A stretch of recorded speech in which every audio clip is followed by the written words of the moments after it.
But now I have the most beautiful honor to introduce and welcome my very good friend, Aleksandr Ilchuk.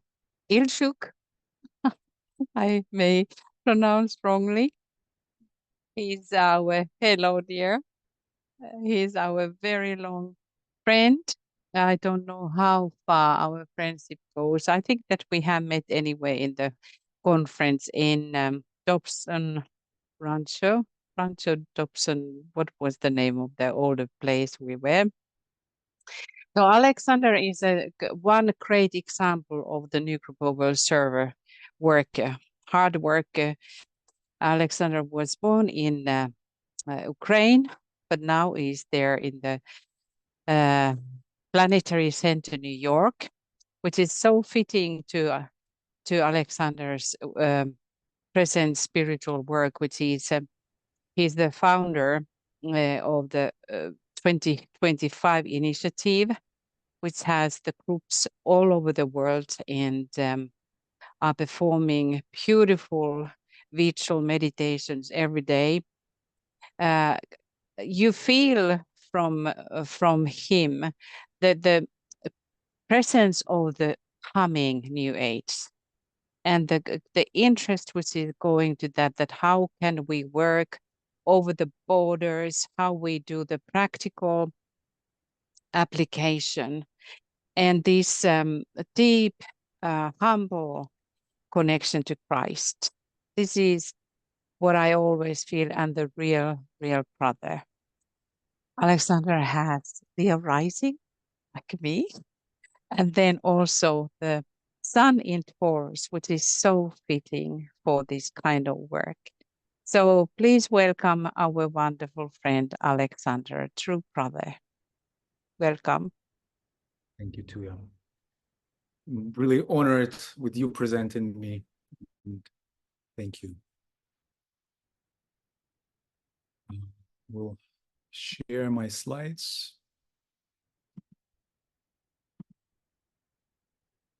While I'm doing that, just want to say one correction to the introduction. I'm one of the co-founders of the 2025 initiative because it's always been and is a group effort. Okay, Mikhail, can you see my slides well? Yes, good. Okay. Forgive me. And talking about when we met, I think it was much longer before the Dobson Ranch meeting in this life, because yeah, it's a long journey as it is for many of us. Long journey, continuing journey.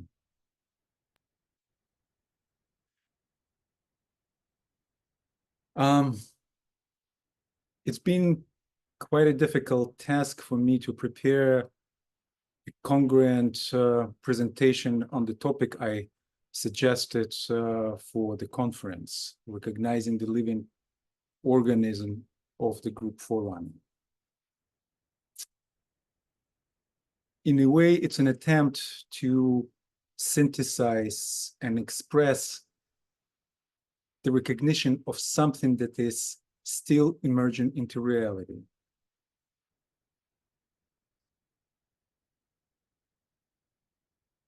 What I'm offering today is not a presentation. It's rather a sharing of meditative recognitions that have precipitated in a number of group circles in the last couple of years that I was privileged to be part of. And also it's a certain summary of my work in several esoteric groups during the last 25 years.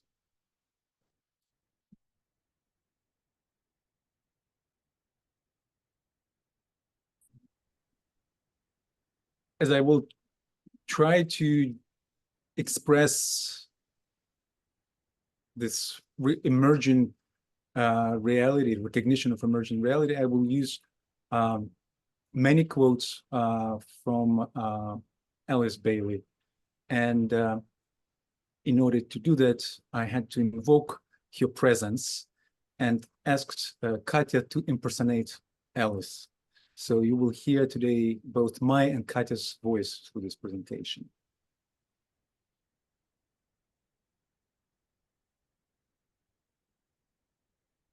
What I will share, I invite you to consider as a series of hypotheses, keeping your minds open and only accepting what resonates with you, taking it for your further exploration and experimentation. And to start, I feel I have to bring a disclaimer. This following passage. Occult bodies and esoteric groups are, at this time, the most glamored of any of the world groups. The work of any disciple in such groups is bound in the early stages to be destructive. In my understanding, we all, till we pass the gate of the third initiation, are prone to glamour and illusions.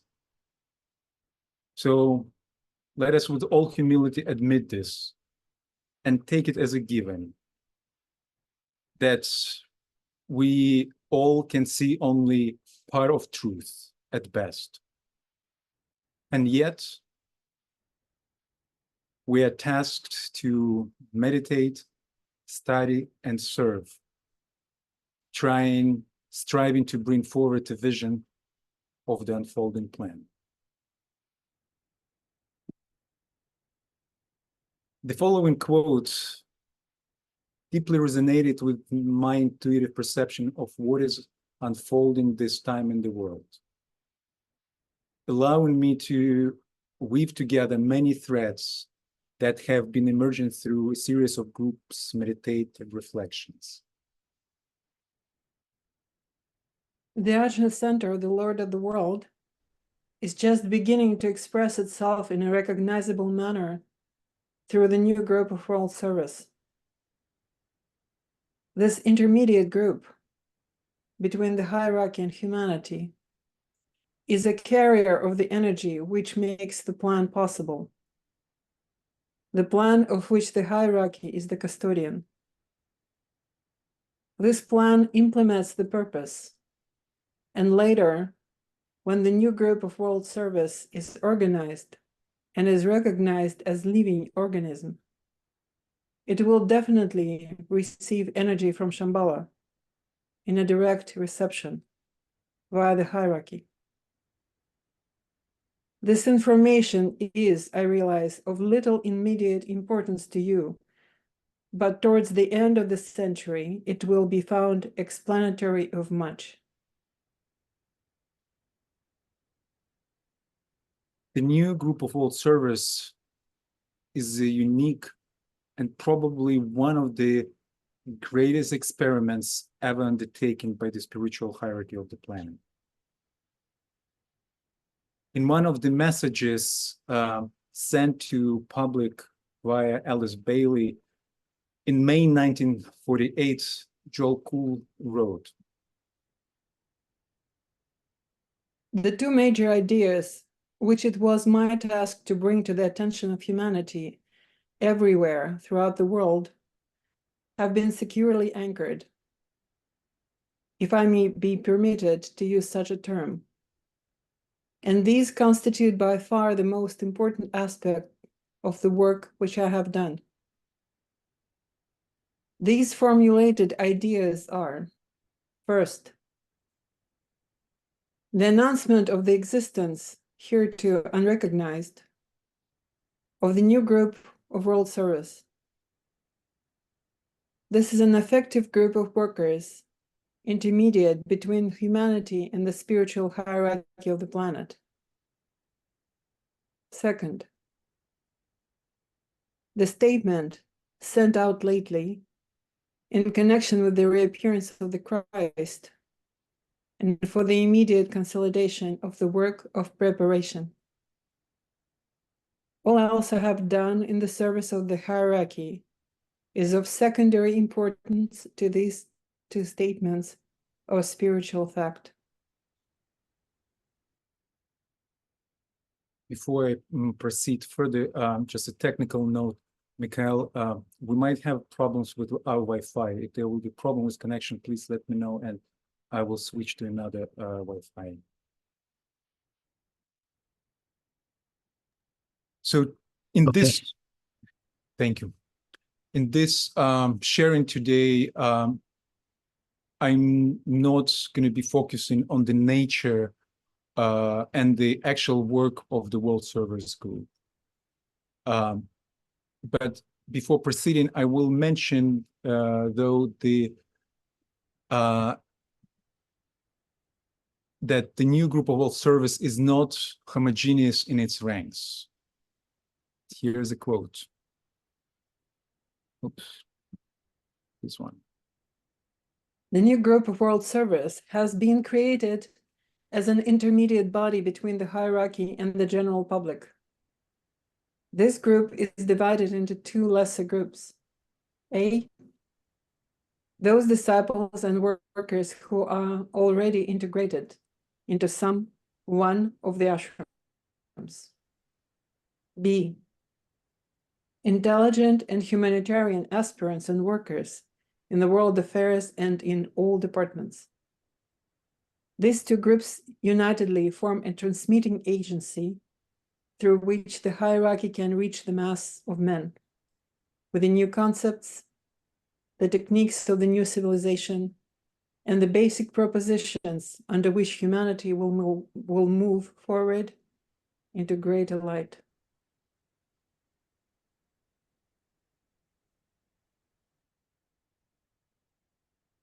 The new group of World Service is the group forerunner of the Aquarian Age. On one hand, they are a prototype of the future humanity, humanity destined to become soul infused. And at the same time, they are the forerunners of the spiritual kingdom on earth. This dual nature, the dual forerunner nature, defines a very special position of the world service in the planetary order, linking human and spiritual realms. The present cycle, 1945 to 2025, is called technically the stage of the Forerunner. It is preparatory in nature, testing in its methods, and intended to be revelatory in its techniques and results.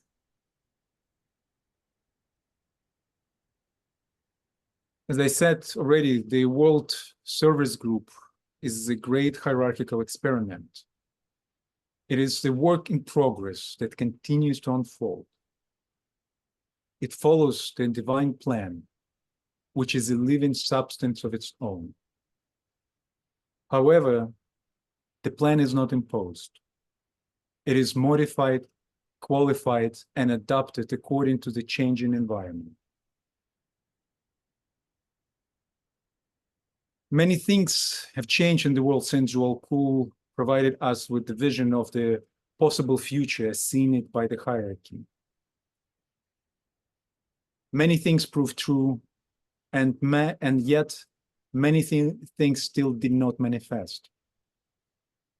Decay himself warned us, saying that certain prophetic statements will come true only if humanity will make certain choices.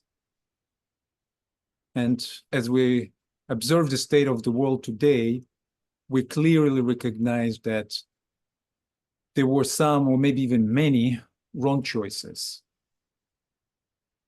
that humanity done since the end of the World War in 1945. And therefore, the plan had to be adjusted. And often probably all of us, each of us, asks, what is the plan now?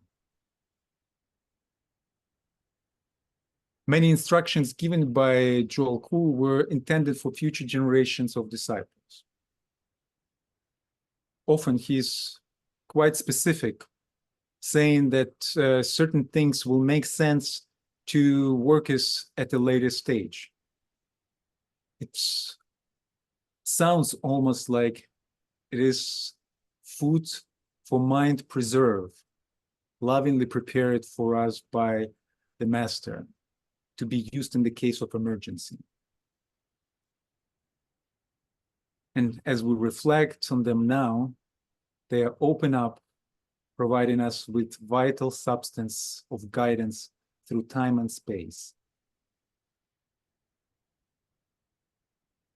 It is quite revelatory to reflect on the hints given by decay in the teachings on initiation in Discipleship in the New Age, Volume 2. These hints are especially interesting in relation to the unfolding potencies of the new group of world service today. Hint 3. Disciples in all the ashrams have the task of modifying, qualifying, and adapting the divine plan simultaneously. Why is this so? Why is the plan not imposed? The value to the ashram of a trained and functioning disciple lies in his ability to see within ashram that activity which is required, and the technique and mode of bringing about still another development within the eternal plan. To this must be added the disciple's understanding of the civilization and the culture of which he is part of, and a comprehension of the field in which his endeavor must lie. Being a functioning human being and a part of the great panorama of life, he can interpret to the ashram what he sees of extended evil, what he notes of humanity's striving towards the good, and the revealing voice of the speechless masses. His suggestions as to the immediate mode of turning the hierarchical ideas into ordinary human ideals are of importance to the master of his ashram. His value in this aspect of the hierarchical work is that he is not a master, that he is necessarily closer in touch with the daily life of ordinary human beings, and that the field of his activities is with the personalities, whereas the masters and senior initiates work with the souls. When a disciple is a truly soul-infused personality, he can give to the master most valuable assistance. This hint brings us to the realization of responsibility on the shoulders of the world service in the various ranks. It is through our service in the world we can provide the hierarchy with intelligence of what is happening in the world, and thus informing our elders of needed adjustment of the plan in its methods and approaches for every next step humanity makes. At the same time, it is for the world service to recognize a vision of the unfolding living plan as it is meditated in the hierarchy, and to communicate its essence in the most efficient manner to receptive humanity.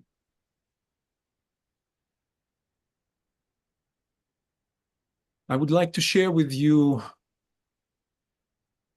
recognitions that were harvested through meditation in many groups, circles, on what is the unfolding plan at this time in relation to the new group of world service. Among these groups, and probably most of all, it's the circle of silent circle. It's groups that since the festival week of the New Group of World Service in 2019, been continuously gathering, honoring the 4-beat rhythm of cardinal points of the year, sharing the most important impressions that their group harvested, and thus further clarifying together the unfolding vision of the plan. And I'm happy to share today with you fruits from our shared group's garden. The first recognition. The externalization of the hierarchy is already happening. Even though we're written as in externalization of the hierarchy that at the coming conclave in 2025, the date in all probability will be set for the first stage of the externalization of the hierarchy. There are also other indications that the externalization was already happening when Alice Bailey wrote her books.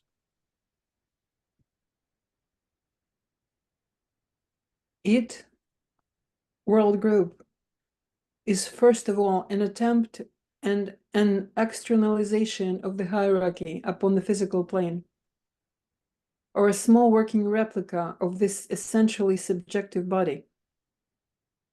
Its members are all in physical bodies, but must work entirely subjectively, thus utilizing the inner subjective apparatus and the intuition. So we read here that the new group of world service itself, being a part of the hierarchy,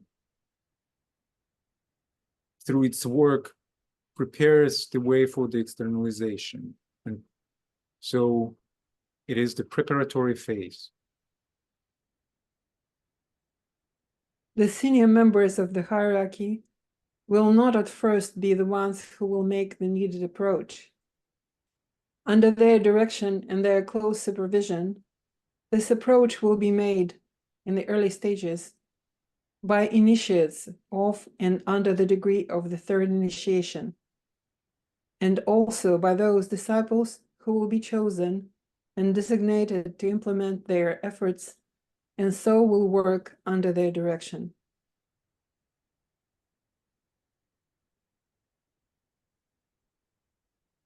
Recognition 2. Groups can serve as ashramic outposts. The number of service groups of all kinds continuously grows with every day. Groups that work with dedication to their chosen mission, as well as an established rhythm, knowingly or unknowingly, form a vortex of invocative energy.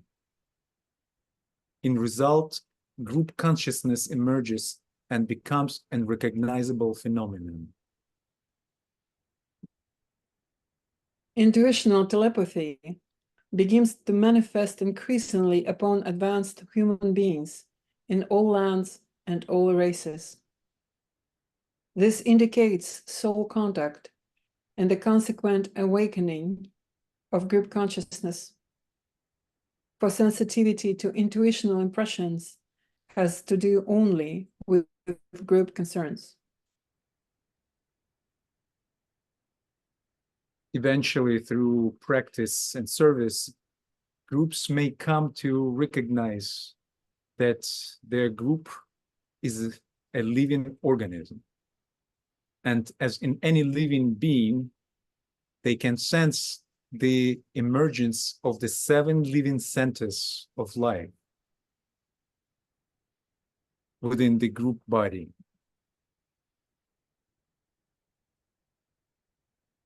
The subsequent relation of the centers in any one individual to the remainder of the group members, regarding the centers as radiating transmitters of energy to the centers of the other group members. This will result in the forming of 7 great centers of energy, which will constitute the group centers, fed and enlightened by the energy transmitted by each individual.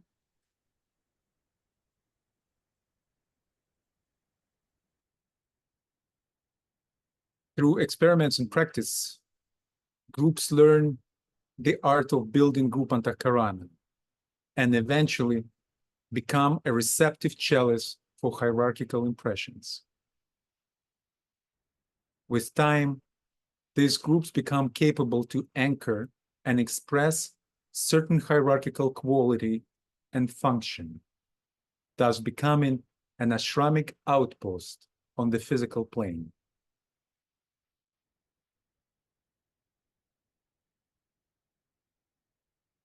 Recognition 3.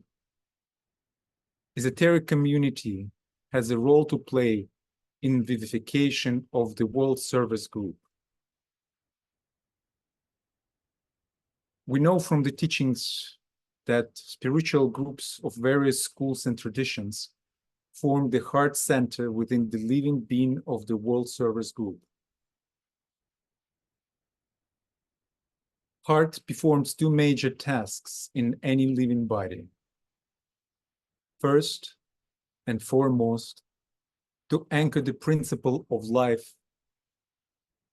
And second, to pump the living energy within the bloodstream to all the organs and cells within the body.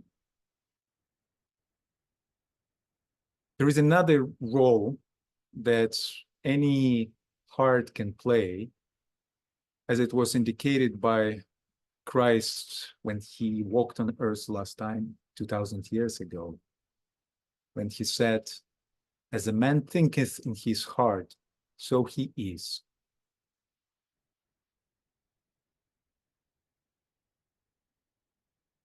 And therefore, considering these 3 functions of any heart in any living body, we can suggest that spiritual groups and communities, including us, have a role to play in vitalizing the body of the World Service Group.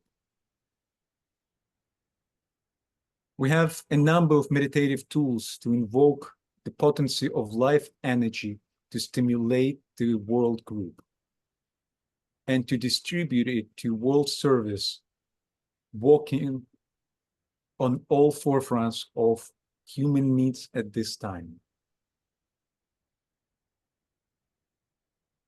The old commentary says, when the heart of the body throbs with spiritual energy, when its 7-fold content thrills under the spiritual impulse, then the currents spread and circulate, and divine manifestation becomes a reality. The divine man incarnates.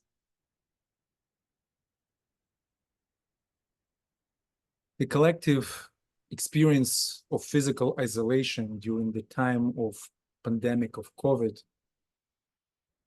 made us rapidly adapt to functioning in the virtual space. This experience became especially transformative for spiritual communities of practice. In our esoteric community, it became a good habit to participate in many groups, in many meetings, online meetings of different groups, establishing functional relations with different groups around the world. This practice allowed us to experience etheric connectivity across the space and stimulated development of telepathic sensitivity within and between groups. This experience became an important factor in recognizing the livingness of connectivity that holds us all together.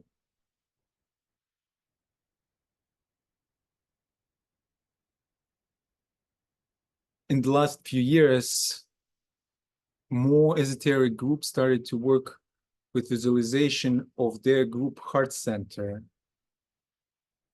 as a unifying focal point that magnetizes the group together, connecting across the space. In some groups, it was expressed through the symbol of a group chalice, golden group chalice, receptive and distributive center of water of life. In a way, this could be seen as a new symbol of the Aquarian age.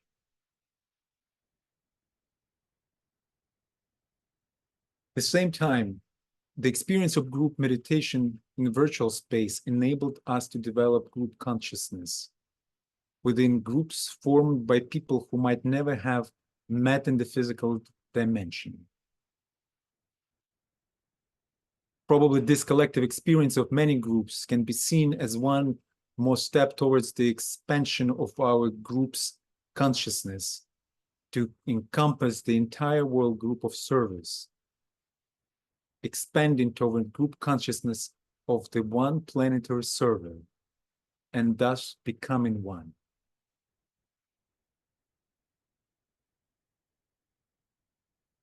Recognition 4.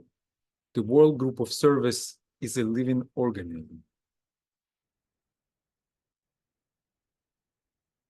The world service group is growing in its potency with every year. We come to a tipping point of awakening to the fact of the subjective unity of purpose that unites people of similar intent around the world. It's interesting to consider generational changes that emerged as a result of communication revolutions of the last few decades.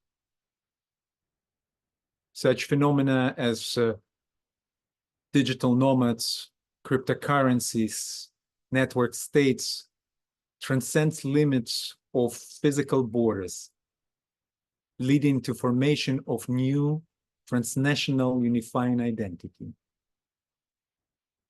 It is already our reality, and in a way, it's a step towards recognition of the new group of world service as a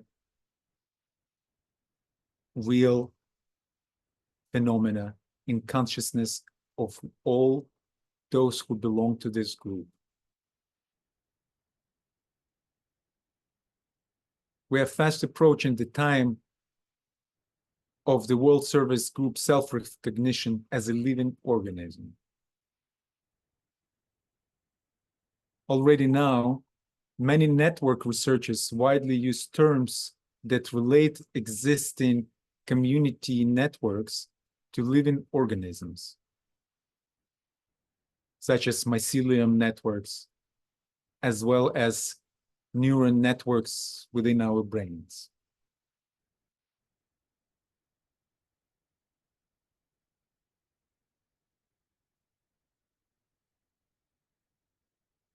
Recognition 5.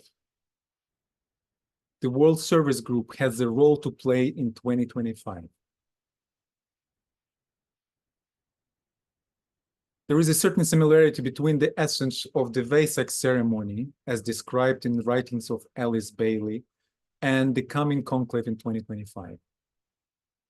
In its essence, the Vesak is the moment of a great contact between the hierarchy and Shambhala, expressed via the meeting of two great teachers, the Christ and the Buddha.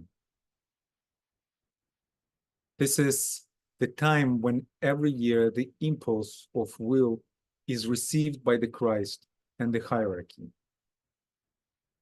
Similar to this, every 100 years, the hierarchy gathers to align with the purpose as it is seen in Shambhala, in order to precipitate the vision of the divine plan for the next 100 years. We know from Alice Bailey's description of the annual ritual in the Vesak Valley that the world disciples and aspirants in their various grades and groups who constitute at this time the new group of world service have their place in the great geometrical alignment among those gathered around the Christ in anticipation of the great approach. So can we project the essence of this great ritual to the coming great event of alignment between the hierarchy and Shambhala? Can we assume that the world disciples and aspirants and groups have their place and role to play in the coming conclave next year? In order to recognize the answer, let us consider hint 1 from the teachings on initiations. Hint 1. As I have given this hint to you, the wording is as follows. The changes brought about in the hierarchy have been the result of the work of the disciples of the world. In those ashrams, groups of disciples are working, blindly and ignorantly at first, but with a growing sense of responsibility, of relation, and of direction. As they work for the plan on the physical plane, they carry with them to the ashram the registered sense and the acute realization of the basic changes in the human consciousness, which are the immediate results of world affairs. From their reaction, from the quality of their recognition of the immediate need, and from their efforts to present the truth in terms of the newest mind, as it is occultly called, the master in the ashram can change. The master in the ashram can change his techniques, use new ideas upon receptive minds, and thus keep pace with the rapidly developing humanity with which he has to deal. One of the ideas which a disciple should learn from his reflection upon this problem is that he is already a part of the hierarchy, whilst at the same time he is a part of struggling, unhappy humanity. Therefore, he is not alone or isolated. He is a part of the hierarchy because he has entered with his group. This is a fact, even if he fails to comprehend the full implication of that phrase. At the same time, he learns that only insofar as he has developed group consciousness and is beginning to function as one absorbed within the group, can he truly pass into a closer and more vitally contributory relation to the ashram to which he belongs. Considering this injunction, we can recognize that the World Service Group does have a role to play in the common conclave. In a way, we are called to form a receptive lens, standing united in the heart center of the world group, allowing the hierarchy to zoom in to humanity's affairs as they consider the vision of the unfolding plan for the next 100 years till 2125. At the same time, this receptive lens is capable of focusing the invocative cry of humanity to reach the higher realms via the hierarchy and Shambhala. Furthermore, there is a certain probability that's considered by some esoteric groups that there might be another Shambhalic impact next year. If this proved true, the world group would be tasked to stand along with the hierarchy, receiving, transmuting, and distributing the incoming energy impulse in order to avoid what happened 100 years ago, when the Shambhalic impulse was not received by disciples of the world and fell through to the forces of materialism.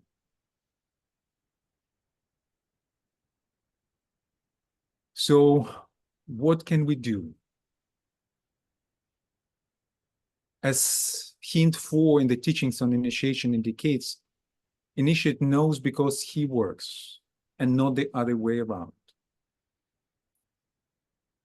We learn by doing, and only when we take the load of the weight of the world on our shoulders, as Hercules did in the Gemini labor, indeed we start learning the practice of world service.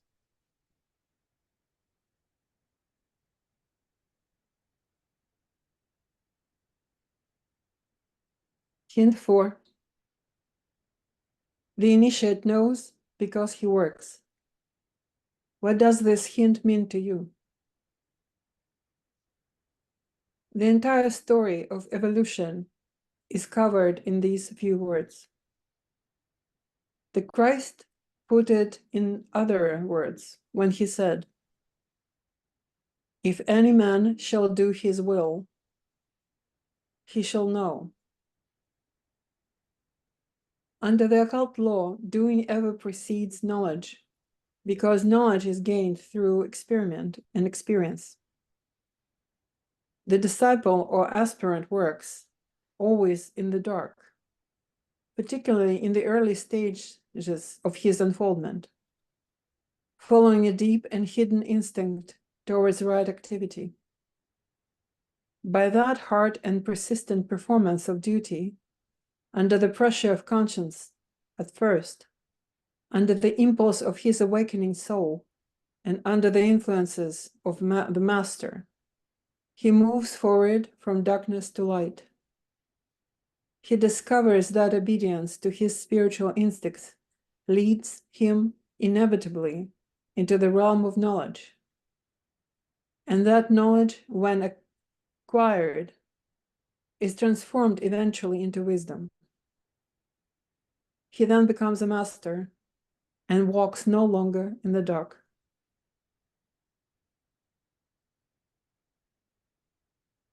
The year 2025 is the year of centennial conclave, when the spiritual hierarchy will meet for meditation on the plan for the next 100 years. There is no indication when exactly the conclave happens. Quite possibly it's an event outside of time and space as we understand those. As I just mentioned, the esoteric community will be called to stand alone with hierarchy in focused meditation, the same as we do every Vesak festival. In a way, we can consider that every full moon next year will be like a Vesak for us. All working groups will be called to stay in united intention in the heart center of the world group. In preparation for this, we invite the esoteric community to use the opportunity of the coming Leo festival this year to build intergroup telepathic rapport. Leo is the sign of sensitivity, being the sign opposite Aquarius, which stimulates the quality of group consciousness. In its high octave, Leo provides us an opportunity to stimulate group sensitivity to presence of other groups and to recognize our togetherness within the living organism of the new group. Leo is also related to the star Sirius, which has a special significance for our planetary hierarchy. As regards the future of this world group, of which we have been speaking much, depends upon two things. First, it is necessary for all those isolated disciples working in every country in the world to become aware of one another and then to enter into telepathic rapport. This may seem to you to be a wonderful but impractical vision. I assure you that this is not so. The work of establishing this rapport may indeed be slow, but it is an inevitable effect of the growing sensitivity of all the souls who are working in the field of the world.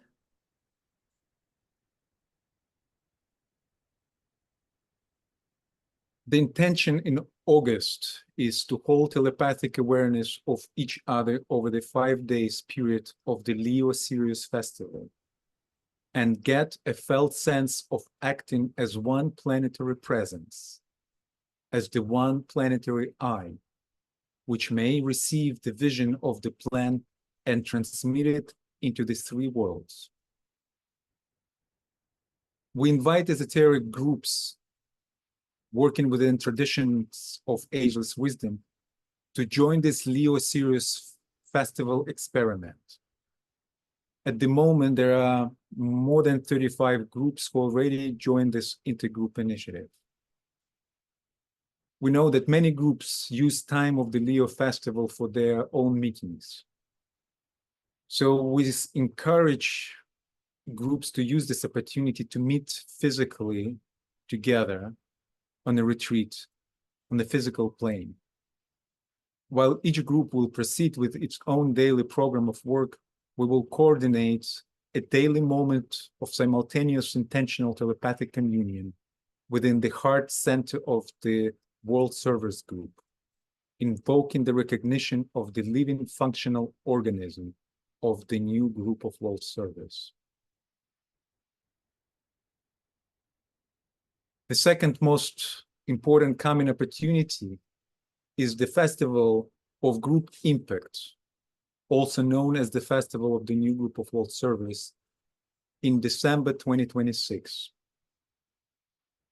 This is a rhythmic opportunity of contact with an extra systemic impulse of will energy available for groups reception, which happens every 7 years, as indicated by Joel Kuhl in Esoteric Psychology, Volume 2.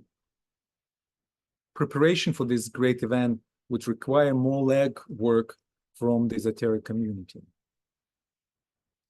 The experience of many working groups who have used this opportunity of focused meditation during the previous cycles of the festival week proved that this is a powerful, practical tool that provides a real expansion of group consciousness during the period of the festival, and eventually gives a palpable boost to the group capacity to serve in the following 7 years period.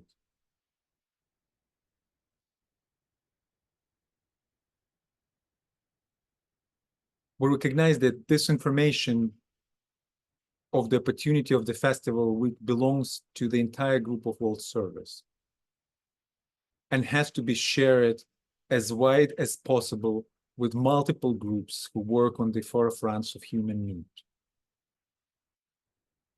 At the same time, the knowledge and recognition of the actual fact of the new group of World Service itself is still limited to the esoteric community, and even more specifically defined by a relatively small circle of esoteric students working with the teachings of Joel Kuhl given through Alice Bailey. This puts us in a fiery place of responsibility, being a gatekeeper of this important knowledge. We feel it is our duty to communicate in many possible ways the fact of this subjective unity we call the new group of World Service.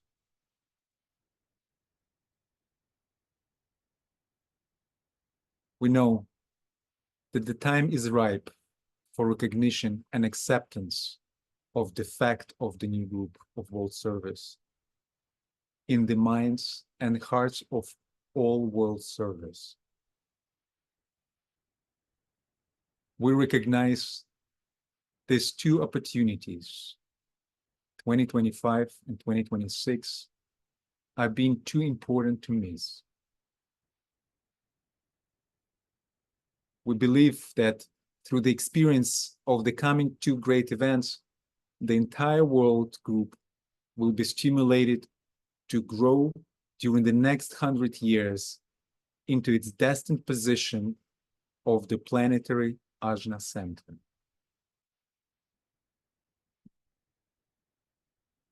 Forget not that all success, both good and bad, is dependent upon the sustaining of the point of tension. This point of tension involves the dynamic focusing of all mental, emotional, and physical energies at the central point of planned activity. This, by the way, is the objective of all true meditation work.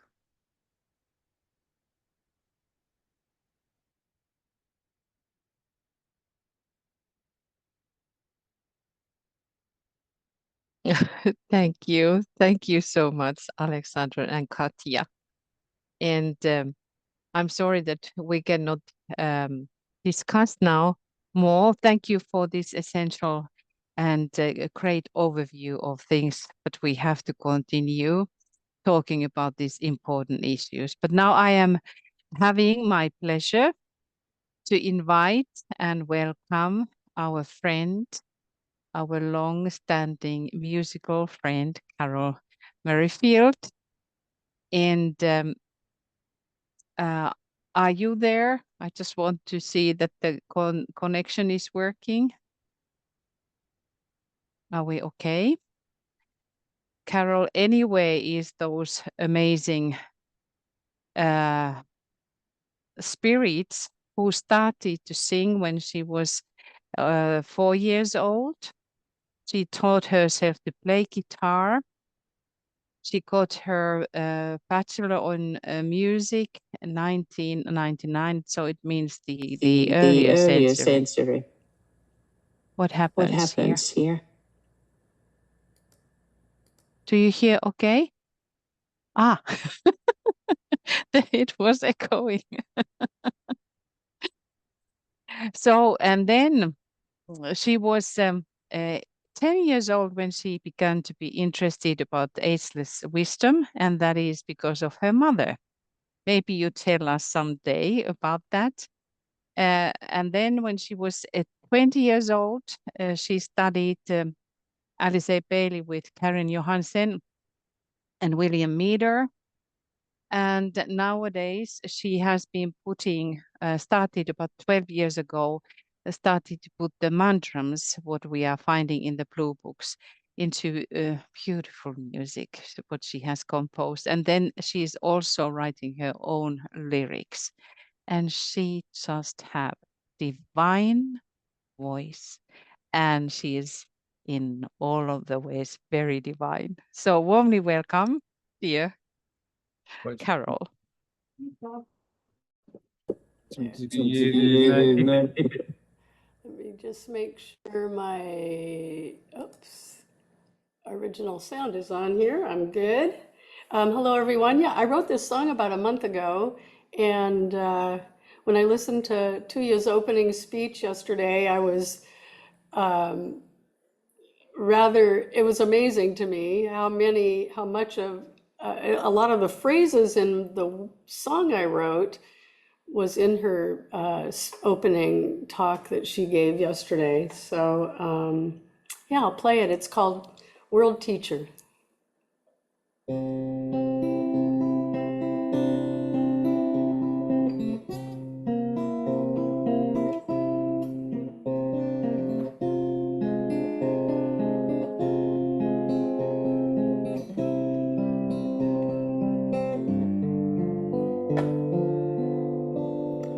World teacher, are we ready?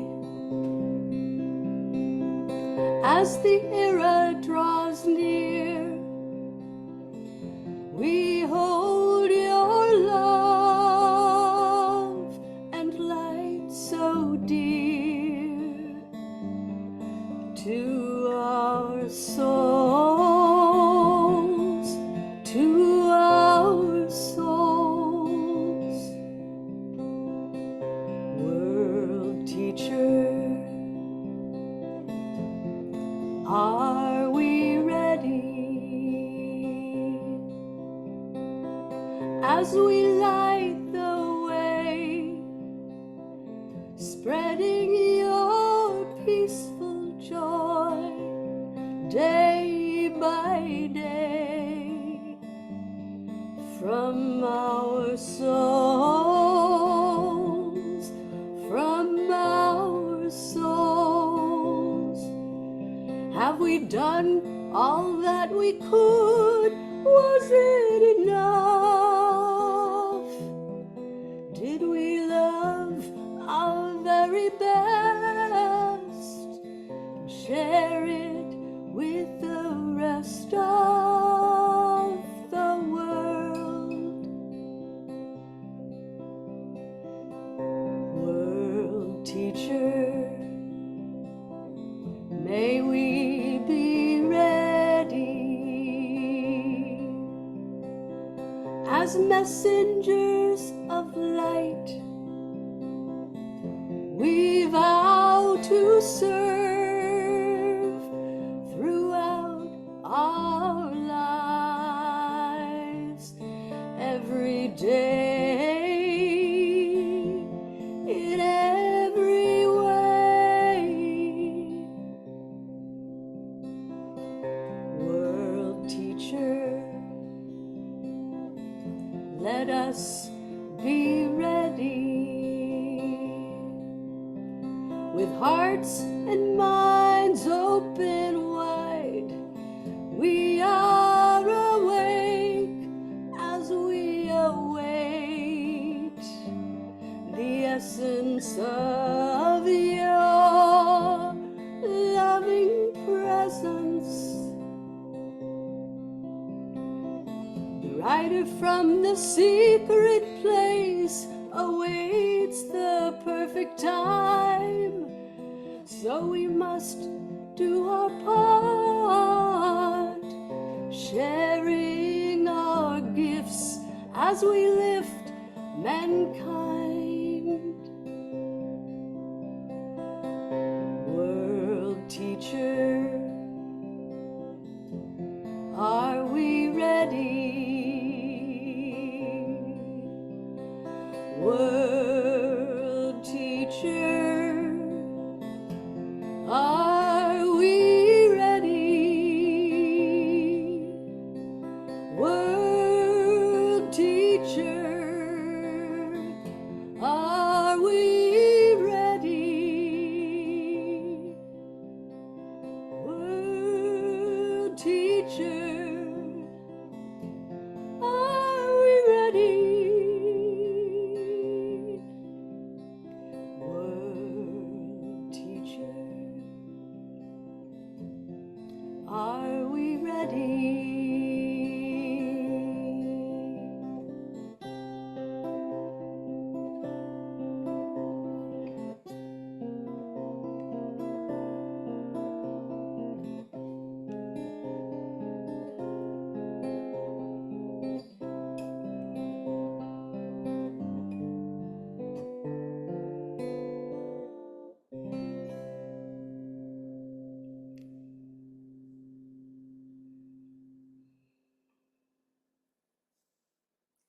Oh, Carol. So beautiful, so beautiful. Just always quiets everything down.